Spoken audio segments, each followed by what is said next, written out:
بسم اللہ الرحمن الرحیم۔ سامعین کرام، آپ سن رہے ہیں انسپکٹر احمد یار خان کی تفتیشی کہانیوں کے سلسلے میں ایک اردو کہانی مسیحا کی موت، جس کے راوی انسپکٹر احمد یار خان خود ہیں، اور یہ اس سلسلے کی پہلی قسط ہے۔ آپ کی اطلاع کے لیے عرض کرتا چلوں کہ اس داستان کی تمام اقساط بالترتیب سننے کے لیے ڈسکرپشن میں کمپلیٹ پلے لسٹ کا لنک موجود ہے۔ دلی کے ایک تھانے میں چند مہینے ہی ایس ایچ او رہا، اور اتفاق کی بات ہے کہ ان چند مہینوں میں 4-5 سنگین وارداتیں ہو گئیں۔ جنگ عظیم شروع ہو چکی تھی اور دلی کی رونق بڑھتی جا رہی تھی۔ آج کل شہروں میں دن رات قتل کی وارداتیں ہوتی ہیں، ذرا سی بات پر چاقو چل جاتے ہیں۔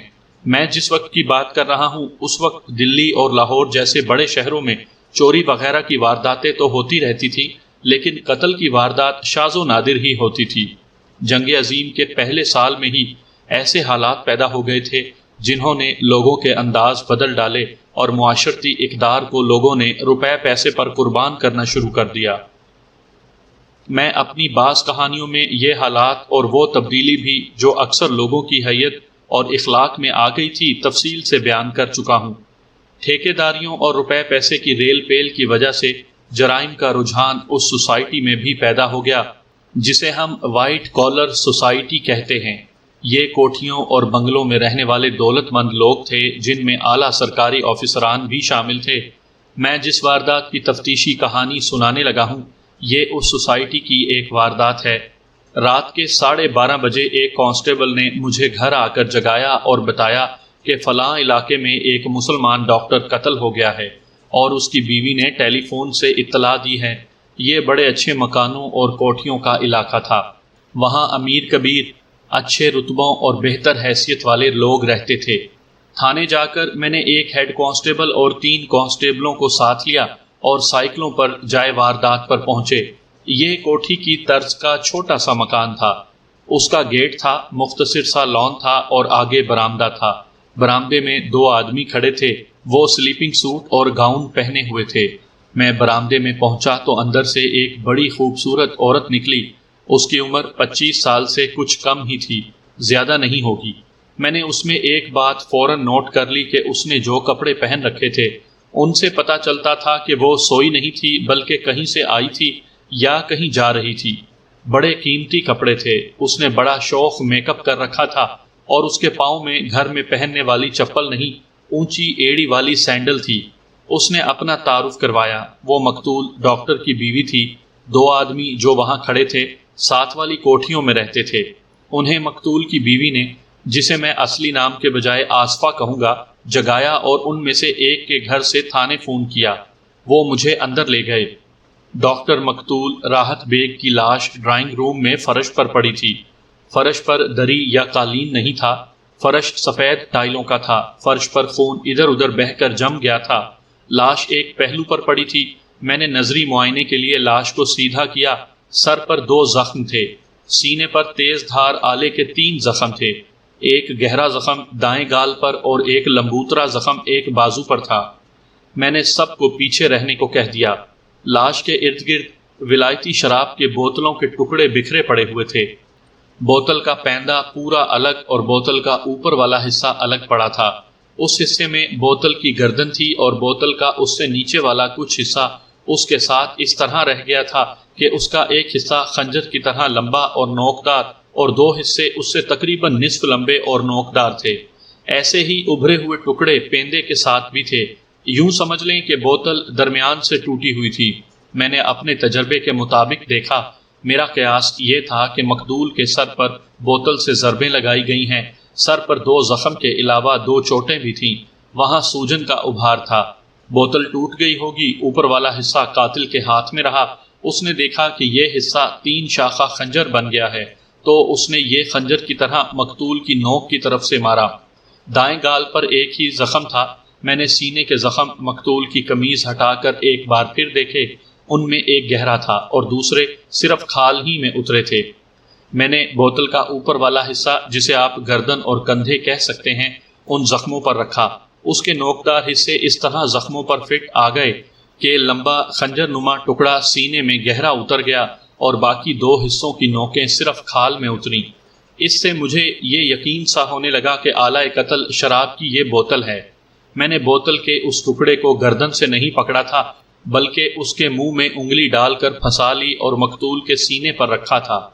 اس احتیاط کی وجہ یہ تھی کہ بوتل کی لمبوتری گردن پر قاتل کی انگلیوں کے نشانات تھے۔ یہ نشان ننگی آنکھ سے نظر نہیں آیا کرتے، یہ فنگر پرنٹ بیورو میں دیکھ کر خاص قسم کے کاغذ پر اتار لیے جاتے ہیں۔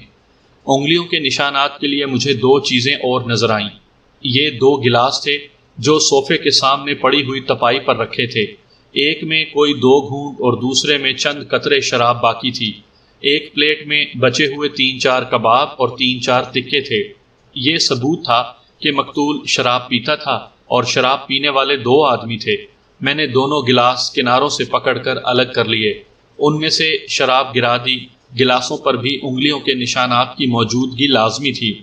فرش پر پڑی ہوئی ایک چیز اور مل گئی جو ان وارداتوں کی جگہوں پر اکثر ملا کرتی ہے جن وارداتوں میں عورت مجرم یا مظلوم کی حیثیت سے موجود ہوتی ہے۔ یہ تھے چوڑیوں کے ٹکڑے۔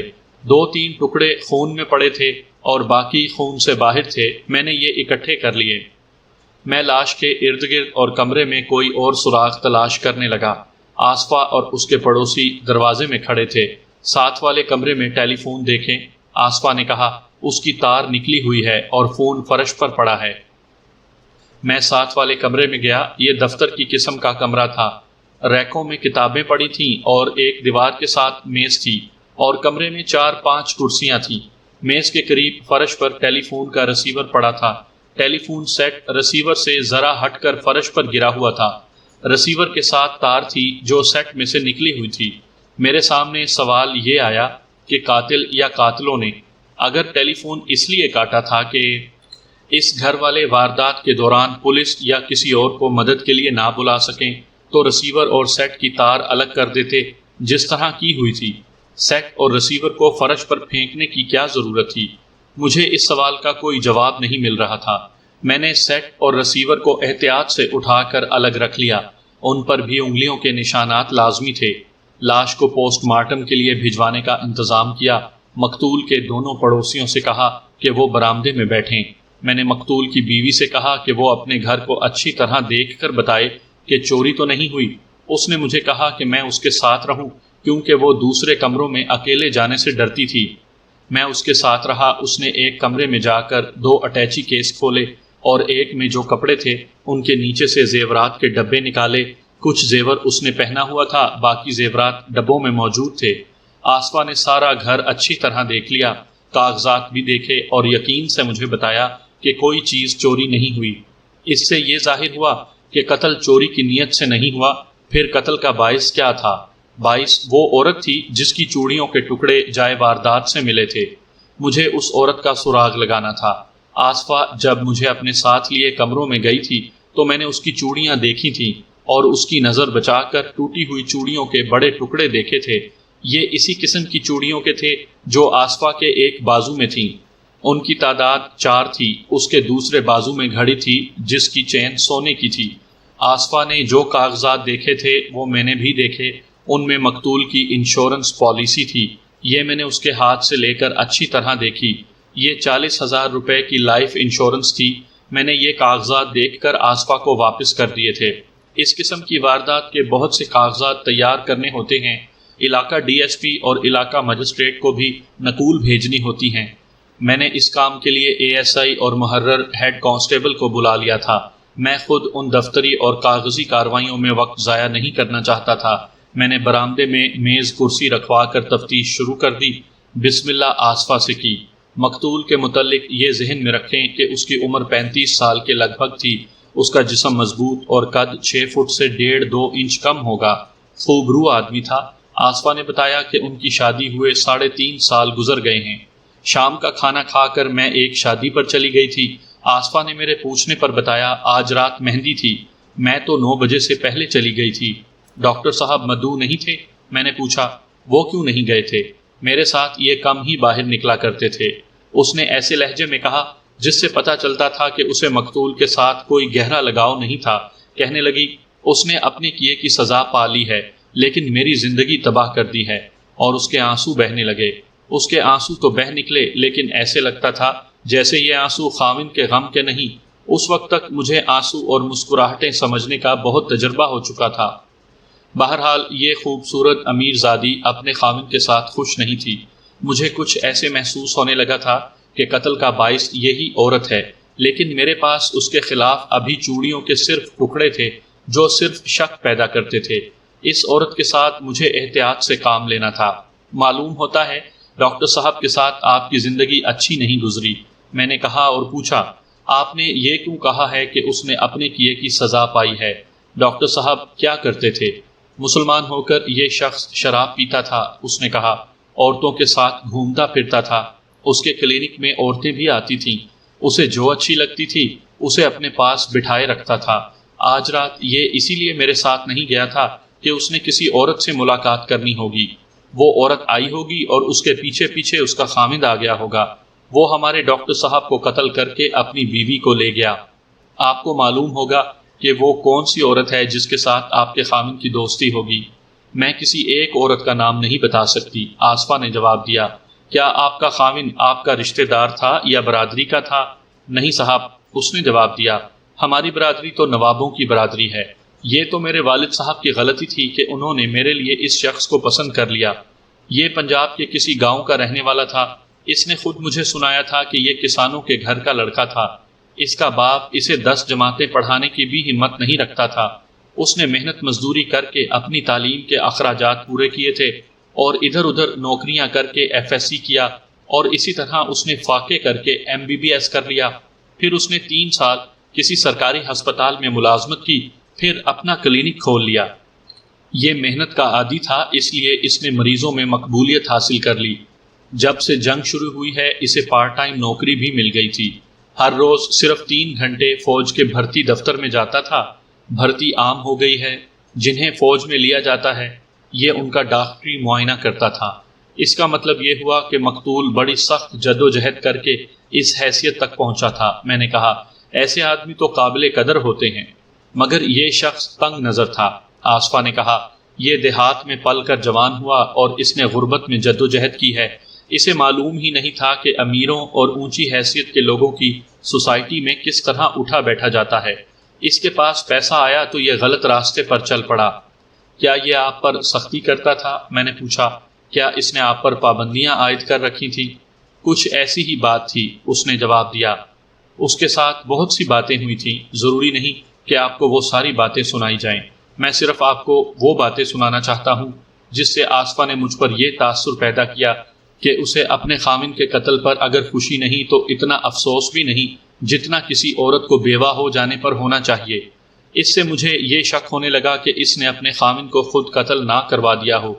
میں فوری طور پر اس شک کی بنا پر حملہ نہیں کرنا چاہتا تھا، ادھر ادھر سے مزید معلومات لینا ضروری تھا۔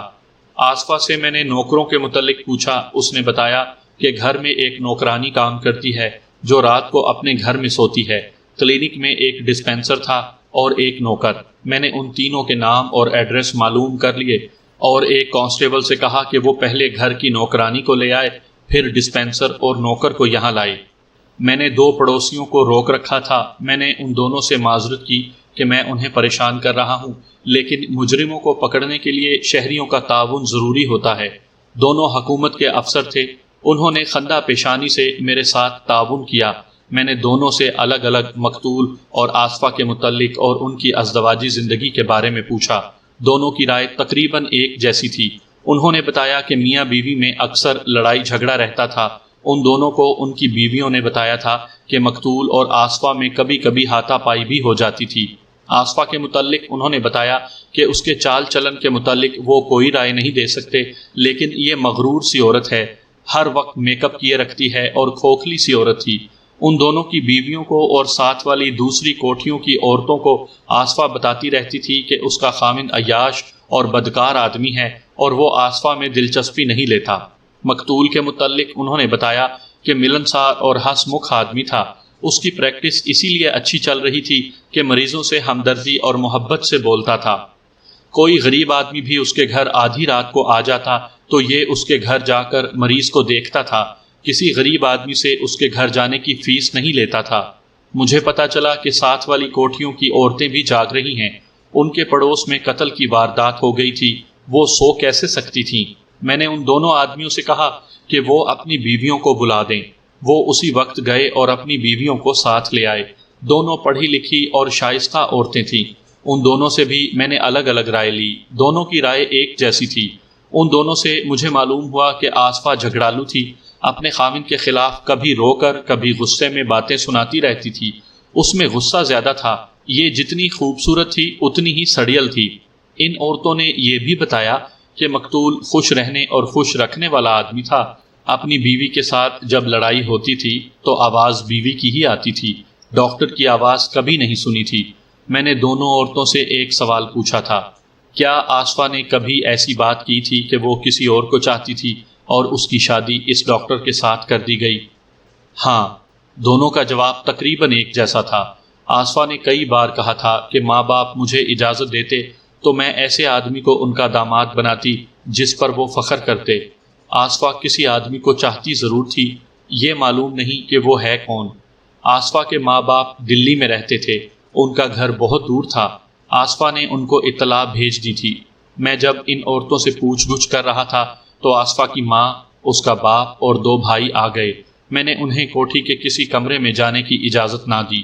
وہ آصفہ کے ساتھ باہر لان میں رونے بیٹھ گئے۔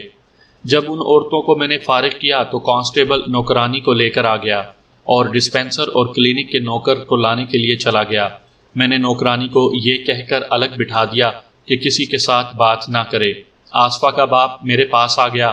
اس نے میرے ساتھ ایسے انداز اور لہجے میں بولنا شروع کر دیا جیسے وہ کسی ریاست کا نواب ہو۔ وہ مجھے حکم دے رہا تھا۔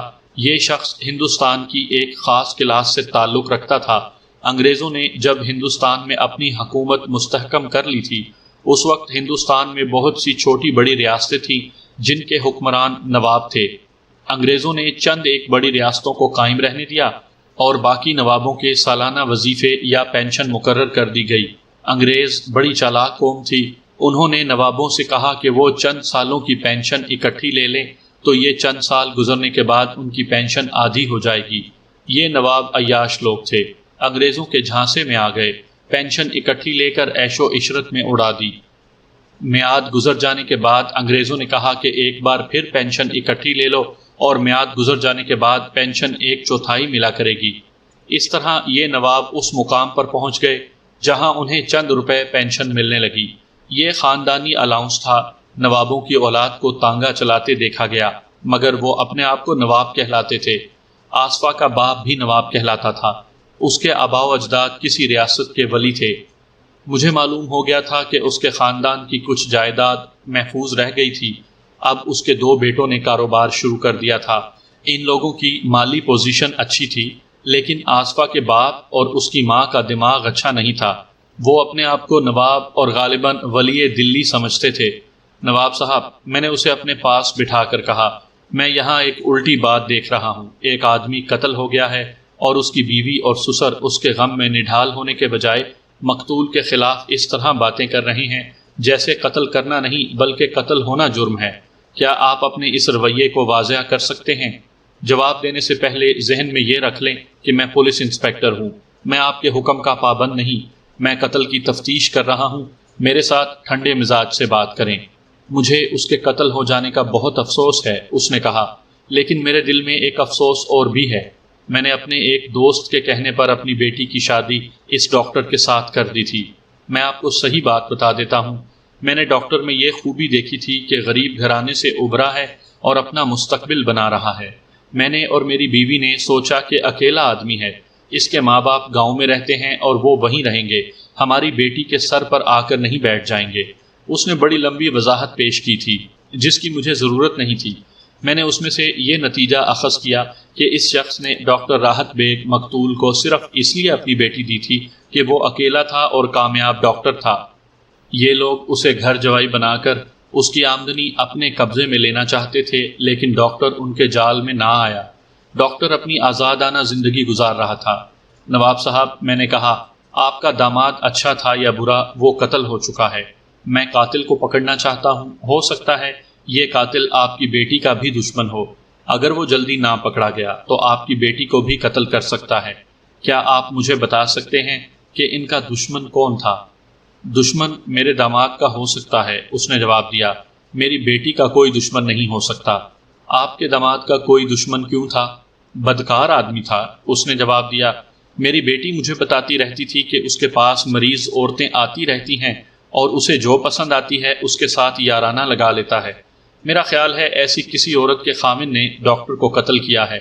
اگر آپ مجھے ایسی صرف ایک عورت کا نام بتا دیں تو میں اسے شامل تفتیش کر لوں گا۔ میں نے کہا، یہ آپ معلوم کریں۔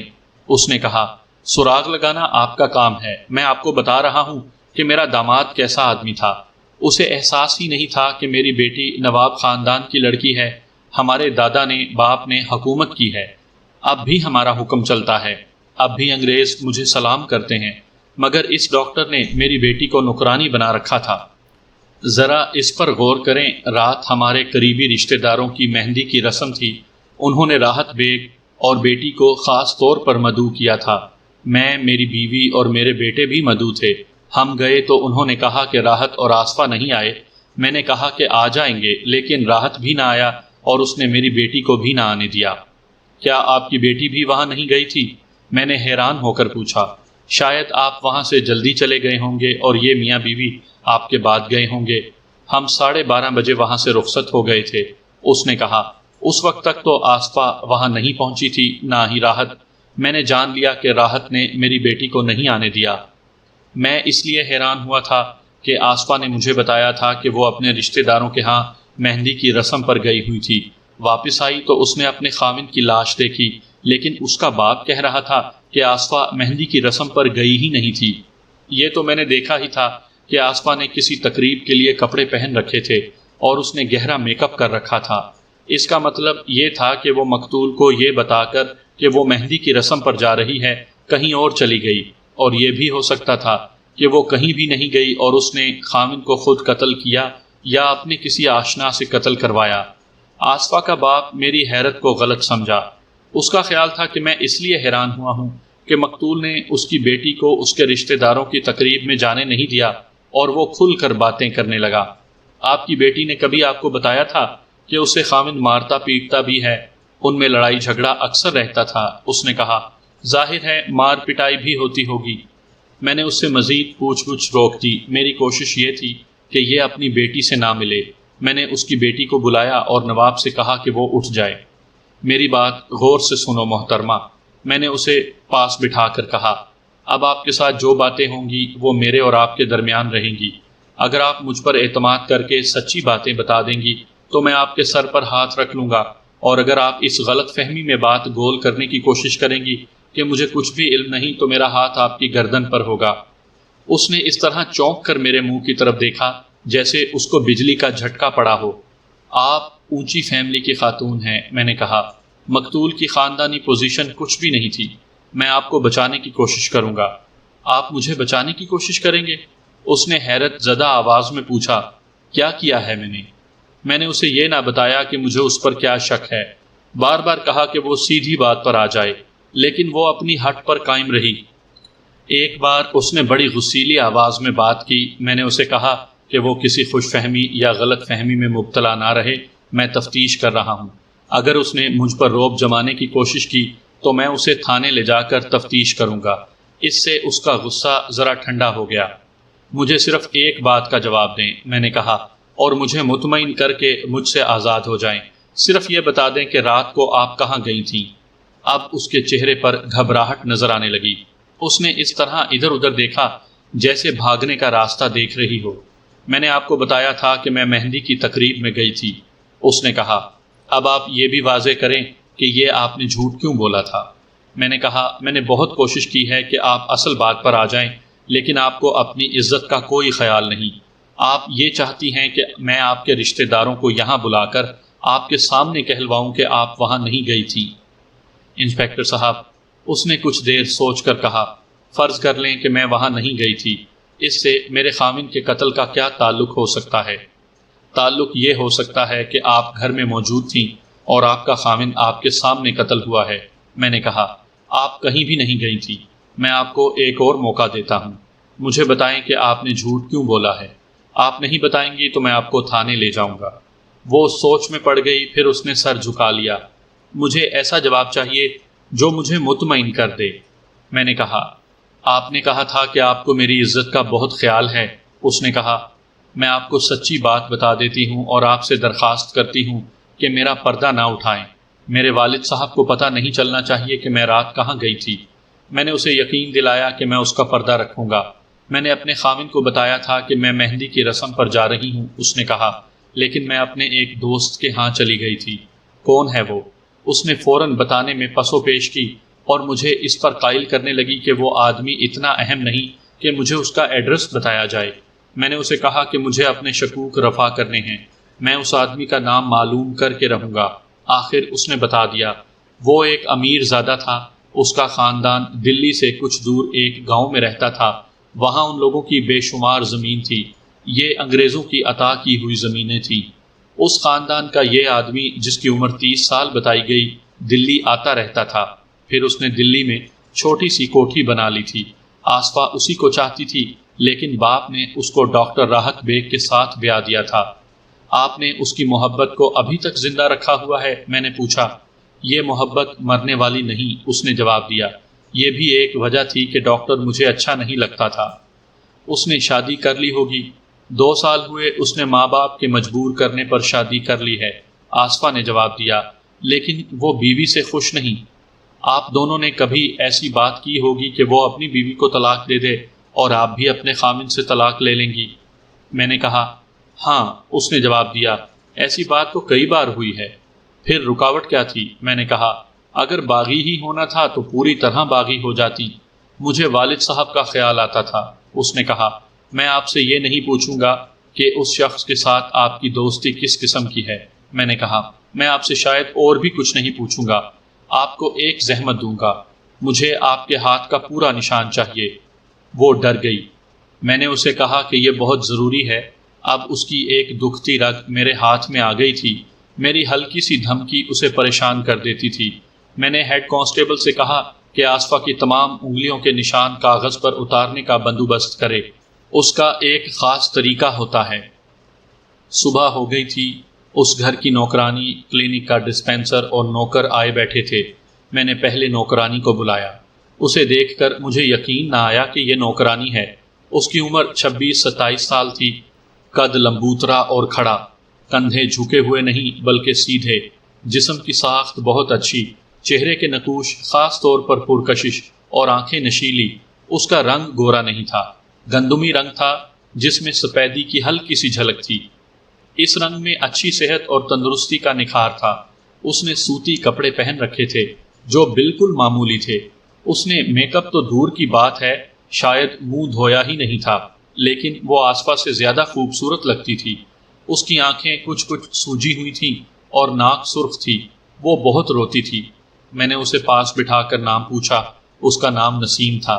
شادی شدہ تھی اور تقریباً 1.5 سال سے مقتول کے گھر میں ملازمہ تھی۔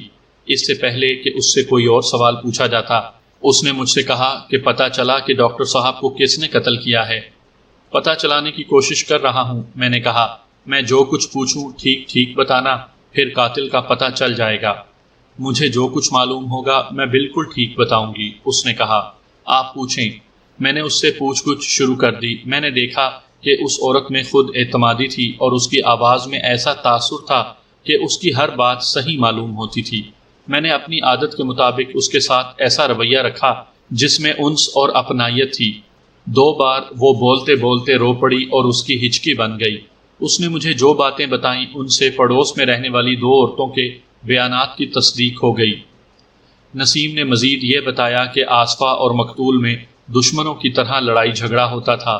ایک بار آصفا نے ڈنڈا اٹھا لیا اور ڈاکٹر کو 3-4 ضربیں لگائیں۔ ڈاکٹر نے اس سے ڈنڈا چھین کر پھینک دیا اور اسے تھپڑ مارے۔ ایک بار ان میں لڑائی جھگڑا ہو گیا تو آصفا نے شیشے کا جگ اٹھا کر ڈاکٹر کو پتھر کی طرح مارا۔ ڈاکٹر آگے سے ہٹ گیا اور جگ دیوار کے ساتھ لگ کر ٹوٹ گیا۔ آصفا نے چائے دانی اٹھا لی۔ ڈاکٹر دوڑ کر کمرے سے نکل گیا۔ نسیم وہاں موجود تھی۔ اس نے آصفا کو پکڑا اور اسے دوسرے کمرے میں لے گئی۔ ان کا جھگڑا عموماً کس بات پر ہوا کرتا تھا؟ میں نے کبھی بھی معلوم کرنے کی کوشش نہیں کی، نسیم نے جواب دیا۔ میں صرف یہ جانتی ہوں کہ بیگم صاحبہ کو اچانک غصہ آ جاتا ہے، بالکل ایسے جیسے دورہ پڑتا ہے۔ یہ عورت پاگل ہو جاتی ہے۔ اس کی یہ حالت آدھا گھنٹہ یا اس سے چند منٹ زیادہ رہتی ہے، پھر یکلخت ٹھنڈی پڑ جاتی ہے۔ غصے کی حالت میں برتن آگے آ جائے تو اسے توڑ دیتی ہے۔ ڈاکٹر صاحب کی ذرا سی بات اسے بری لگتی ہے، اور اس حالت میں یہ لڑائی جھگڑے اور مار پٹائی کے سوا کچھ اور سوچ ہی نہیں سکتی۔ ٹھنڈی پڑ جانے کے بعد اس کی حالت کیا ہوتی ہے؟ میں نے پوچھا۔ اسے پچھتاوا سا ہوتا تھا کہ یہ غصے میں نہ جانے کیا کر بیٹھی یا کیا کہہ بیٹھی ہے۔